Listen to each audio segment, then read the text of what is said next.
ये कहानी एक ऐसी लड़की की है जो आम लड़कियों जैसी नहीं थी। इसके शौक़ भी अलग थे। उसे श्रृंगार करना, सजना संवरना, गाने सुनना, मेकअप करना वगैरह कुछ भी पसंद नहीं था जो एक लड़की को पसंद होता है। उसे नाते सुनना बहुत पसंद था, बहुत ज़्यादा ही पसंद था।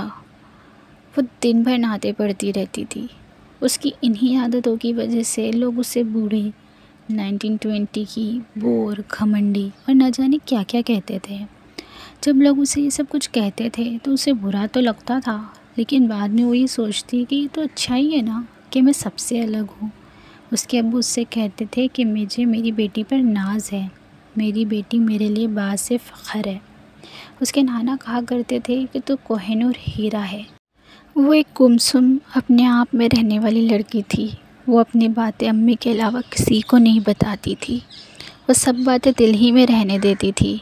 लोग उसे कुछ भी कहते, वो हमेशा हंस के टाल देती। उसका दिमाग बहुत ठंडा था, उसे बिल्कुल भी गुस्सा नहीं आता था।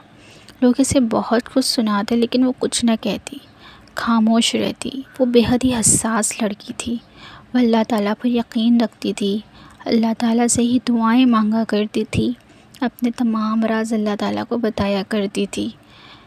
वो केजी से लेकर अब तक बहुत ही अच्छे नंबरों से पास होती आई थी। वो अपनी ज़िंदगी में हर टीचर की लाडली हुआ करती थी। वो हर चीज़ को उतनी मोहब्बत से रखती थी कि गोया उस बेजान चीज़ में भी जान हो। वो अजीब सी लड़की थी, उसके ख़यालात भी अजीब थे। वाकई वो लड़की नायाब थी। कुछ वो ज़रा सी बात पर घबरा जाती थी। उसकी बहुत बड़ी फैमिली थी। उसके अम्मी, अब्बू, भाई, दादी और उनके दादी की देवरानी वगैरह और उनके बच्चे। उसके सगे चाचा, फूफा, फूफी कोई भी नहीं था। उसके अब्बू इकलौते एक थे, लेकिन वो अपने कज़िन्स, फूफी वगैरह को भी सगे से बढ़कर मानती थी। दिन बड़े मज़े से गुज़र रहे थे। उसकी फ़ैमिली को वो दुनिया की बेहतरीन family, best family of the world कहा करती थी। मगर न जाने इनकी खुशियों को किसकी नज़र लग गई। उसे दुनिया में सबसे ज़्यादा प्यार करने वाली दादी, जिसे वो कुछ जान से भी ज़्यादा चाहती थी, उनके पीछे का दिमाग छोटा हो गया। वो एक ही बात को बार बार दोहराती और आखिरकार उनका इंतकाल हो गया। उस लड़की की तो जैसे किसी ने दुनिया ही छीन ली, क्योंकि उसकी दादी जैसी दादी दुनिया भर में कहीं नहीं होगी। वो खुदा का तोहफ़ा थी उस लड़की के लिए। इस वक्त वो लड़की 8वीं जमात में थी। उसकी दादी के जाने के बाद उसकी अम्मी भी बीमार हो गए। जब वो 10वीं जमात में थी, उनके ठीक होने के बाद वो ख़ुद बीमार पड़ गई। वो 10वीं जमात का पूरा साल बीमार थी। सेमेस्टर इम्तिहान के वक्त वो डेंगू में मुब्तला होकर हॉस्पिटल में थी, लेकिन इतने पर भी आखिरकार माँ बाप दादी की दुआओं से वो बेहतरीन नंबरों से कामयाब हुई। 91% रिज़ल्ट आया उसका 10th में। बेहद खुश थी, क्योंकि उसकी अम्मी उससे कहा करती थी कि बेटा, मेरी ख्वाहिश है कि जब तेरा रिज़ल्ट आए ना, तो ऐसा आए कि वो सुनकर मैं खुशी के मारे रो पड़ूँ। और आज उसने उनकी तमन्ना पूरी कर दी थी। लेकिन आज वो खुश नहीं है, क्योंकि उसकी बेहतरीन फैमिली अब टूट चुकी है। उनके घर में कुछ प्रॉब्लम्स हो गए थे, जिस पर उसकी मम्मी ने अपने चाचा, ससुर और चाची सास से फ़ैसला करने को कहा।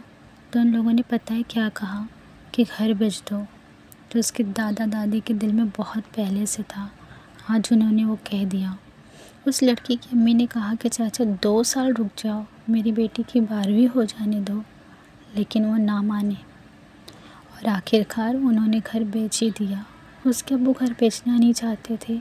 उनकी बहुत सी यादें जुड़ी थी उस घर से। उनका बचपना उधर ही गुजरा था, उनकी जवानी वही गुजरी थी, इसके लिए वो घर छोड़कर नहीं जाना चाहते थे।